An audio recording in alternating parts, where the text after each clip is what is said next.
Video शुरू होने से पहले गाइस मेरी एक रिक्वेस्ट है, अगर आप लोगों ने चैनल को सब्सक्राइब नहीं किया है तो प्लीज़ कर दो, क्योंकि हम लोग काफ़ी क्लोज है 60,000 के एंड आप में से काफ़ी लोग सब्सक्राइब नहीं करते, तो सब्सक्राइब कर दो।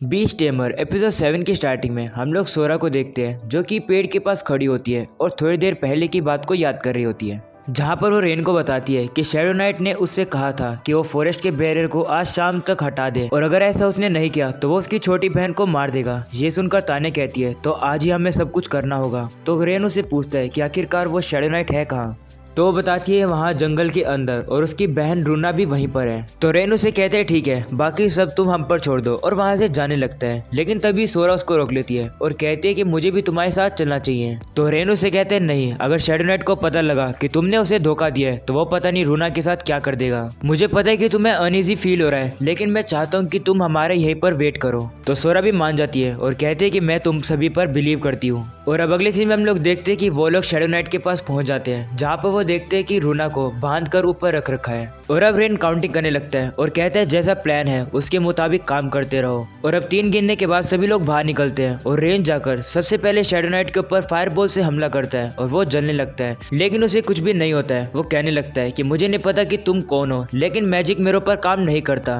तभी तान्या उड़ते आती है और कहती है ये बात हमें ही पता है, और उस शैडो नाइट को काफी जोर से लात मारती है, जिससे कि शैडो नाइट थोड़ा पीछे हो जाता है। और अब रेन भी उसे मुक्का मारता है और कहते हैं हम तो सिर्फ तुम्हारा ध्यान भटका रहे हैं। वो शैडो नाइट थोड़ा पीछे हट जाता है और रेन से कहता है तुम्हारे पास तो कितनी खतरनाक पावर है, क्या तुम हीरो हो? तो रेन उसे कहता है कि उन हीरोज के साथ मुझे कंपेयर मत करो। और अब शैडो नाइट भी समझ जाता है कि वो लोग इस फेरी को छुड़ाने आए हैं। शैडो नाइट गुस्सा होता है और कहते हैं कि उसने मुझे धोखा दिया, अब उसे इस चीज का भुगतान करना होगा। और अब वो रूना को अपनी तलवार से मारने वाला ही होता है, तभी वहां पर तान्या आ जाती है, जो कि अपने पंख से तलवार को रोक लेती है और कहती है मैं ऐसा नहीं होने दूंगी। और अब तान्या रूना को छुड़वा लेती है और रेन से कहती है कि ये सब अब तुम मुझ पर छोड़ सकते हो। और अब वो रूना को लेकर आसमान में उड़ जाती है। वहीं शैडो नाइट तान्या को रोकने की कोशिश करता है और कहता है मैं ऐसा नहीं जाने दूंगा तुम्हें यहाँ से। तभी रेन और कनाडे शैडो नाइट से कहते हैं हमारे बारे में मत भूलो, और वो जल्दी से जाकर उसके ऊपर हमला कर देते हैं। लेकिन अभी भी शैडो नाइट को कुछ नहीं हो रहा होता है, वो आराम से खड़ा होता है। रेन कहने लगता है कि मैंने कनाडे की स्ट्रेंथ से इसके ऊपर हमला किया है, लेकिन इसे कुछ भी नहीं हुआ। और अब शैडो नाइट रेन से कहता है कि मुझे अंडर एस्टिमेट मत करो, जिसके बाद वो गोल गोल घूमने लगता है और वहाँ पर पूरी तरीके से तूफान बनने लगता है। रेन सोचता है कि क्या ये डीमन किंग की आर्मी के मोस्टर की पावर है। वहीं शैडो नाइट की घूमने की वजह से वो फॉरेस्ट टूटने लगता है। रेन कनाडे से कहता है इस तरीके से तो फॉरेस्ट डिस्ट्रॉय हो जाएगा, हम लोग इसे और ज्यादा देर ये नहीं करने दे सकते हैं।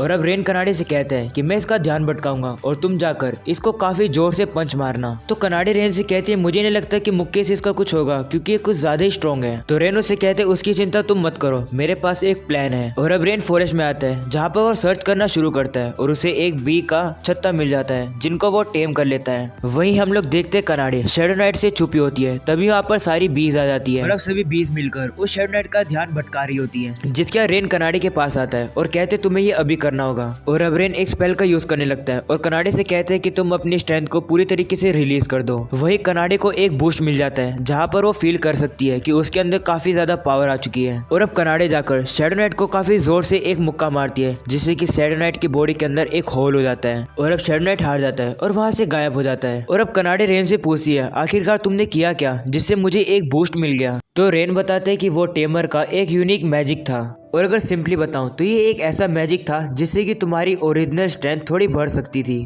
और पहले मेरे पास इतना मैजिक नहीं था कि मैं ये सब कर सकूं, लेकिन मेरे पास अब तान्या का मैजिक आ चुका है, इसलिए मैं ये कर पाया।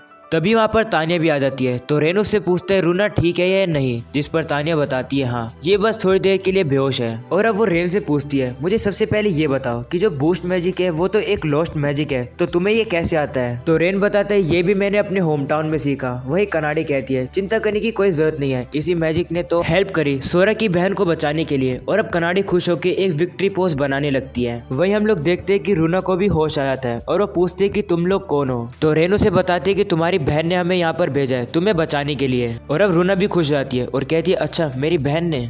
और अब वो लोग वापस से वो ट्री के पास पहुंचते हैं, जहाँ पर सोरा आकर रेन और बाकी सबको शुक्रिया करती है रूना को बचाने के लिए, जिस पर रेनू से कहते हैं मुझे खुशी है कि हम लोग तुम्हारे काम आ पाए। वही रूना कहती है कि अगर तुम मुझे बचाने नहीं आते तो पता नहीं चीजें कितनी ज्यादा बुरी हो जाती, पता नहीं वो मेरे साथ क्या क्या अजीब चीजें करता, वो मेरे साथ ऐसी भी चीजें कर सकता था जिसके बारे में मैं बोल भी नहीं सकती। रेन सोचने लगता है तो रूना उससे कहती है तुम इस बारे में इमेजिन कर रहे थे ना कि वो मेरे साथ क्या क्या चीजें कर सकता है, ये मेल वाली इंस्टिंक्ट होती है जो कि तुम्हें सोचने पर मजबूर कर रही थी। तो सोरा से कहती इस सिचुएशन में जोक करने का समय नहीं है। तो रूना सोरा से कहती है कि मेरी पर्सनैलिटी ही ऐसी है, मैं जोक किए बिना नहीं रह सकती हूँ। तो सोरा कहती इसलिए तो मैं तुमसे मना कर रही हूँ, ऐसे बकवास जोक मत करो। और अब रेन मन में सोचने लगता है कि ये दोनों का अपीयरेंस तो बिल्कुल एक जैसा है, लेकिन इनकी पर्सनैलिटी बिल्कुल एक दूसरे से अलग है। लेकिन मुझे खुशी है कि मैं इन लोगों को बचा पाया। और अब कनाडे उनसे कहती है काफी अच्छी बात है, तुम दोनों एक साथ रह सकती हो। जिस पर सोरा कहती है कि मैं सोच रही हूँ कि हम लोग इस जगह को छोड़ दें, क्योंकि हम लोग उन लोगों के साथ नहीं रह सकते हैं जिन लोगों ने रूना को अबेंडन कर दिया था। इस पर रेन उन्हें कहते हैं तुम कहीं पर भी रहो, लेकिन केयरफुली रहना, इस फॉरेस्ट में काफी ज्यादा इविल चीजें हैं। जिस पर वो लोग कहते हैं कि हम लोग इतने टाइम से अकेले रह रहे हैं और हमें नहीं पता कि हमें कहाँ जाना चाहिए। तो कनाडे उनसे कहती है कि अगर ऐसा है तो तुम लोग हमारे साथ चलो, ये एक फेट है कि हम लोग एक दूसरे से मिल पाए। और अब कनाडे ताने से पूछती है इस आइडिया के बारे में, जिस पर ताने कहते हैं मैं इस आइडिया के खिलाफ तो नहीं हूँ, लेकिन हमें सबसे पहले अपने लीडर से पूछना चाहिए। तो अब रेन उनसे पूछता है कि क्या तुम्हारे लिए ये ठीक रहेगा, क्योंकि तुम एक ह्यूमन की पार्टी ज्वाइन करने वाली हो। तो सोरा कहती है तुम्ही ने मुझसे कहा था कि ह्यूमंस के अंदर अच्छे लोग भी होते हैं, मैं अभी भी ह्यूमंस के ऊपर ट्रस्ट नहीं कर सकती हूँ, लेकिन अगर रेन होगा तो मैं उसके साथ ट्रेवल कर सकती हूँ। और रूना को भी इस आइडिया से कोई भी प्रॉब्लम नहीं है, तो रेन भी मान जाता है। और अब वो रेन से कहने लगते हैं कि हम लोग तुम्हारी एलाइज बन चुके हैं, तो हमारे साथ कॉन्ट्रैक्ट बनाओ। और अब रेन सोच में पड़ जाता है और कहते हैं कि क्या वो फेरीज को टेम करने वाला है। रेन मन में कहने लगता है कि हर स्पीसीज को टेम करने का तरीका तो सेम है, लेकिन मैजिक पावर का फॉर्म रिफाइनमेंट हर स्पीसीज में अलग होता है। मुझे एनिमल और इंसेक्ट का फॉर्मेशन तो पता है, लेकिन फेरीज का बिल्कुल अलग है। तभी तानिया रेन से कहती है कि तुम बिना ट्राई किए गिव अप क्यों कर रहे हो, कितनी लेम बात है। और अब कनाडे भी रेन से कहती है तुम ये कर सकते हो, जिस पर रेन भी मान जाता है और कहते हैं जितना मेरे से हो सकेगा मैं करूंगा। और अब रेन कॉन्ट्रैक्ट बनाने लगता है और कहने लगता है कि अगर मैजिक रिफाइनमेंट जो मैंने बनाया है वो गलत है तो कॉन्ट्रैक्ट फेल हो जाएगा। और अब रेन सोचता है ऐसा मैजिक कंस्ट्रक्शन जो कि सोरा और रूना को एक साथ बांध सके। और अब फाइनली रेन को फॉर्मूला मिल जाता है और वो उनके साथ कॉन्ट्रैक्ट बनाने लगता है, जहाँ पर लास्ट में वो उनसे उनका नाम पूछता है और वो अपना नाम बता देते हैं और उनके साथ कॉन्ट्रैक्ट पूरा हो जाता है। कॉन्ट्रैक्ट पूरा होने के बाद रेन थक जाता है, क्योंकि उसने एक ही साथ 2 अल्टीमेट स्पीसीज को टेम किया है। और अब रेन गिरने वाला ही होता है, लेकिन सोरा और रोना उसको पकड़ लेते हैं। और ये देखकर तानिया और कनाडे थोड़ा सा जेलस फील करते हैं। और अब सोरा और रोना रेन से कहते हैं कि अब से हम लोग तुम्हारी केयर में रहेंगे, हमारे मास्टर। और अब रेन हीरोज की पार्टी के पास पहुंचता है, जहाँ पर सोरा कहने लगती है कि क्या ये सही रहेगा रेन को अकेले जाने देने के लिए, क्योंकि तुमने कहा है कि हीरो एक बुरा पर्सन है जिसने कि रेन को अपनी पार्टी से निकाल दिया था। तो कनाडे कहती है मुझे भी रेन को अकेला नहीं जाने देना था, लेकिन रेन ने ही हमसे कहा कि यहाँ पर वेट करो। तो सोरा कहती है अगर रेन को कुछ भी हुआ तो हम लोग जाकर रेन को बचा लेंगे, जिस पर कनाडे भी हाँ करती है। और अब रेन सभी हीरोज को दिखाता है ये लो तुम्हारी शील्ड ऑफ ट्रूथ। ये सुनकर सभी हीरोज काफी ज्यादा हैरान हो जाते हैं। वहीं पर आर्यस कहता है ये काफी अजीब बात है, तुम्हें गए हुए सिर्फ 2 दिन हुए और तुमने उस फॉरेस्ट को क्लियर कर दिया। पर रेन कहता है हाँ हमने वो 2 दिन में क्लियर कर दिया। ये सुनकर आर्यस गुस्सा होता है और कहते हैं कि क्या तुम पागल हो, हमें तो 1 हफ्ता लगा और हम लोग उसको क्लियर नहीं कर पाए। ओह अब समझा, जो तुम शील्ड लाए हो वो नकली है। तो रेन आर्यस से कहता है अगर तुम्हें लग रहा है कि ये शील्ड नकली है तो तुम खुद से ही चेक कर सकते हो। और अब हीरो उस शील्ड के ऊपर अपने अप्रेजर का यूज करती है और उसे पता लगता है कि ये शील्ड तो सही में असली है। ये सुनकर सभी हीरोज काफी ज्यादा हैरान हो जाते हैं। वहीं पर आर्यस की नजर फेरिस के ऊपर पड़ती है और वो उन्हें देखकर कहता है ये कौन है, दिखने में तो ये बच्ची लग रही है। तो रेन आर्यस के सामने आता है और कहता है कि इससे तुम्हारा कोई भी मतलब नहीं है। वही रेन मन में कहने लगता है कि मुझे फेरिस के विंग को छुपाना होगा, नहीं तो अगर लोगों को पता लगा तो काफी बड़ा कमोशन हो जाएगा कि फेरिस ह्यूमन विलेज में आ गई। और अब रेन आर्यस से कहता है बाकी बातों को छोड़ो, मुझे मेरा रिवॉर्ड दो। और अब वो रेन को उसका रिवॉर्ड 20 गोल्ड कॉइन दे देता है। और अब ये जॉब पूरी करके रेन वहां से जाने लगता है और कहता है कि मुझे इनके साथ और इन्वॉल्व होने की जरूरत नहीं है। तभी एगथ रेन को रोकता है और कहते हैं कि क्या तुम पार्टी में वापस नहीं आओगे। ये सुनकर आर्यस एगथ से कहता है मैंने तुमसे कब कहा कि हमें रेन की जरूरत है। जिस पर एगथ कहते हैं कि मेरा एक पर्सनल डिसीजन है और मैं भी चाहता हूँ कि तुम इसके बारे में कंसिडर करो, क्योंकि जो कुछ भी हुआ है उसे देखकर लगता है कि हमें रेन की सपोर्ट की जरूरत है। वैसे भी ये देखो ना, रेन फॉरेस्ट को क्लियर कर पाया जबकि हम वो नहीं कर पाए। तभी बाकी हीरोज भी इस बात से एग्री करते हैं और कहते हैं कि हमें रेन की सपोर्ट की तो जरूरत है ही। और अब एगथ रेन के पास आता है और कहते हैं कि मैं तुम्हारी सैलरी भी बढ़ा दूंगा, हमारी पार्टी को वापस से ज्वाइन करो। पास्ट के बारे में दोबारा सोचने से क्या होगा। ये सुनकर रेन गुस्सा होता है और कहता है कि ये लोग बिल्कुल भी चेंज नहीं हुए, जैसे ये लोग थे वैसे ही है। मैं बिलीव नहीं कर सकता कि मैं पहले इन लोगों को अपना कॉमरेड्स माना करता था, मैं बेवकूफ था। रेन अपने आप को कोस ही रहा होता है। तभी वहाँ पर कनाडे आ जाती है और रेन से कहती है बहुत हो गया, चलो चला जाए, सभी लोग तुम्हारा वेट कर रहे हैं। रेन भी वापस खुश हो जाता है और कहते हैं ठीक है चलो। वहीं एगथ रेन से कहता है कि क्या तुम रिफ्यूज करोगे, अगर तुम हमारे साथ चल के डीमन किंग को डिफीट कर दोगे तो तुम्हें एक काफी अच्छी पोजीशन, फेम और तुम्हें काफी सारा पैसा मिलेगा। तो रेन पीछे मुड़ता है और उसे कहता है कि मुझे उसकी कोई भी जरूरत नहीं है। और अब रेन मन में कहने लगता है ये सही है, उस दिन के बाद से मुझे जो चाहिए था वो कभी भी चेंज नहीं हुआ। और अब रेन कहता है कि जो चीज मुझे चाहिए थी वो मेरे पास अभी है। और अब रेन वहाँ से चला जाता है। वहीं बाकी हीरोज कहने लगते हैं आखिरकार रेन की प्रॉब्लम क्या है, हम उसे दूसरा चांस दे रहे हैं और वो उसने वापस से रिफ्यूज कर दिया। और अब वो लोग कहते हैं कि हमें रेन की जरूरत नहीं है, ये बिल्कुल वेस्ट ऑफ टाइम है। ऐसा बोलकर बाकी हीरोज वहाँ से चले जाते हैं, लेकिन आर्यस वहीं पर बैठा रहता है और कहता है ये गायब नहीं हो रहा। जो दर्द मुझे उस दिन मिला था, नहीं ये सिर्फ दर्द नहीं है, ये ह्यूमिलेशन है, ये नफरत है। ये दर्द ऐसा नहीं है जो कि काफी इजीली से डिसअपियर हो जाएगा। मैं एक हीरो उस बंदे से हार गया। आर्यस काफी गुस्से में शील्ड के ऊपर पंच मारता है और कहता है मैं रेन को इरेज कर दूंगा, वो भी अपने हाथों से। और अब हम लोग देखते हैं कि सभी लोग ट्री के नीचे बैठे होते हैं, जहाँ पर सोरा रेन से कहती है कि क्या ये सच है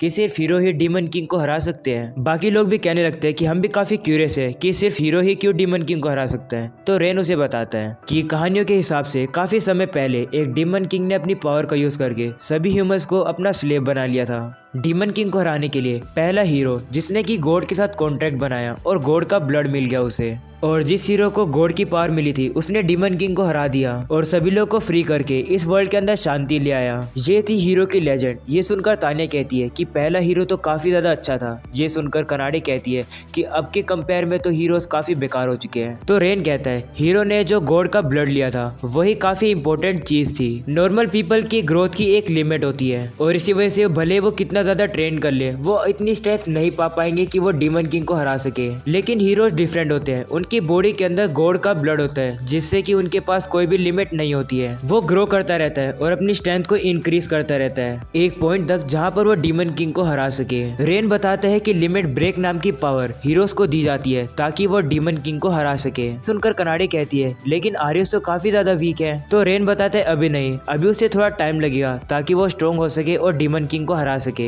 तभी सोरा रेन से कहती है कि अगर हम लोग इसी लॉजिक के साथ जाएं तो इसका मतलब है कि रेन तुम भी हीरोज की तरह ही हो, क्योंकि सबसे पहले रेन ने कनाडे के साथ कॉन्ट्रैक्ट बनाया और उसे फिजिकल पावर मिल गई। उसके बाद उसने तान्या के साथ किया और उसे मैजिक की पावर मिल गई। और अब तो तुमने हमारे साथ भी कॉन्ट्रैक्ट बना लिया और तुम्हें अब फेरिस के मैजिक की भी पावर मिल गई। कहती है कि हर एक कॉन्ट्रैक्ट बनाने के बाद रेन को एक न्यू पावर मिलती है और फिर रेन और भी ज्यादा स्ट्रॉन्ग हो जाता है। तभी रूना भी कहती है मैं कंफर्म होकर कह सकती हूँ कि तुमने ह्यूमन की ग्रोथ की लिमिट को पास कर दिया है। तो प्रैक्टिकली ये हीरो लिमिट ब्रेक की तरह नहीं है। तान्या भी इस पॉइंट से एग्री करती है। ये सुनकर कनाडे एक्साइटेड हो जाती है और कहती है अगर ऐसा है तो रेन और भी ज्यादा अल्टीमेट स्पीसीज के कॉन्ट्रैक्ट बनाकर उनकी पावर ले लेगा और फिर रेन इतना ज्यादा स्ट्रॉन्ग हो जाएगा कि वो डीमन किंग को हरा पाएगा। ये सुनकर रेन कहता है ये तो काफी क्रेजी थ्योरी है। तभी तान्या भी कहती है हीरो से अच्छा तो तुम ही रहोगे डीमन किंग को हराने के लिए। वहीं सोरा और रूना भी कहती है कि अगर इस वर्ल्ड को जो ह्यूमन बचाएगा वो सही रहेगा अगर रेन ही होगा तो। ये सुनकर रेन हैरान हो जाता है। तो कनाडे से कहती है कि क्या तुम डीमन किंग से नहीं लड़ना चाहते हो। तो रेन कहते हैं सच बताऊं तो मैं भी डीमन किंग को चैलेंज देना चाहता हूं, लेकिन अगर डीमन किंग को हराने की बात आती है तो ये सारी जॉब से काफी ज्यादा अलग है, क्योंकि ये इसमें लोग भी इन्वॉल्व हो सकते हैं और मेरे पास अभी डिटर्मिनेशन नहीं है कि मैं उस डीमन किंग को हरा सकूं और हम लोग लोगों की जान को खतरे में नहीं डाल सकते हैं। मैं इतना ज्यादा स्ट्रॉन्ग पर्सन नहीं हूँ। मैं यहाँ तक इसलिए कर पाया क्योंकि मुझे सभी का सपोर्ट है। ये सुनकर कनाडे कहती है माफ करना रेन, मुझे तुम्हारी फीलिंग्स के बारे में पहले समझना चाहिए था।